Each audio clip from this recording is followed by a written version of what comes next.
Hi, welcome to Brady's Blunders, where I show you the mistakes in my games, hoping you don't make the same ones in yours. I've been on a bit of a roll lately, and I was a little worried that I wasn't going to have recent material to show you. I should have known better. This game was great fun, and I think provides material for 4 videos. The first 2 aren't real Brady blunders in that they should cost me the game, but they are mistakes nonetheless, and I learned from them, and hopefully you can too.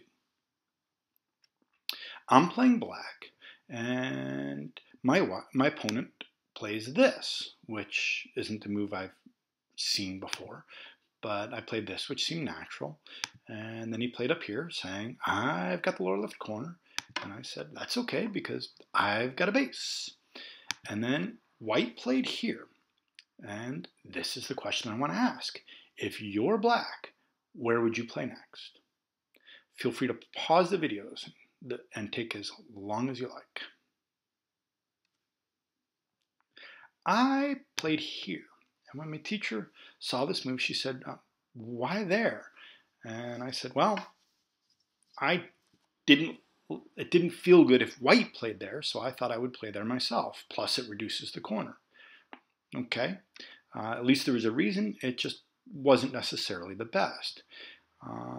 If I'm going to play locally, it's better to play outside instead of inside. And you know, when white starts doing this, my Jenny said, well, why didn't you play this? And I said, well, I don't like how dominant a position white is getting on the bottom. And she played one more stone and said, but it's just a trade. It's totally fine. White's getting a strong position on the bottom, but you have a really strong position on the left. And this stone has influence over the whole board, you know, helping, you know, the top even. And it's just a trade and totally playable and better than your choice. And I have to agree. But this isn't the best. So what should black play? Well, black should think white's move is slow.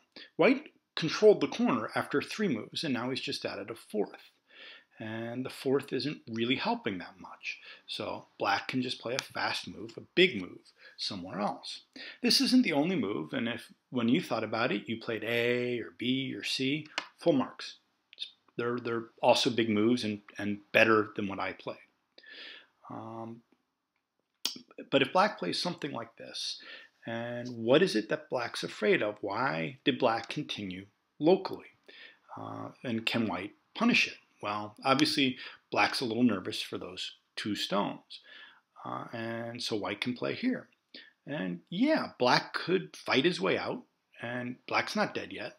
But if white was to play here, black would once again just play another big move. Of course, white's not going to continue locally, but white's not captured yet. And, you know, to capture it, you know, white could play another move like this. But again, how would black answer? Just with another big move. And this one, you know, white's trying to build the bottom, and this one takes it away. And much to white's frustration, black still has Agi at A. Those black stones aren't even completely dead yet. And that's pretty much it.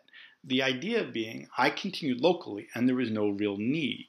And if white wants to continue locally, I should embrace it.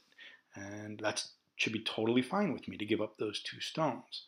And this is really very much a feature of modern Go.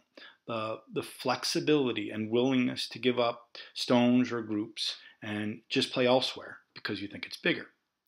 Now, don't get me wrong.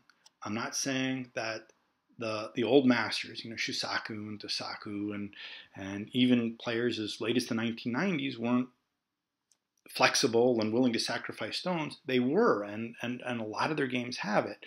But one feature of modern Go is that almost every game has it, where players say, no, your move is big, but this is just a little bit bigger, the flexibility. So what's the takeaway from this game? Don't grow overly attached to your stones, especially in the opening.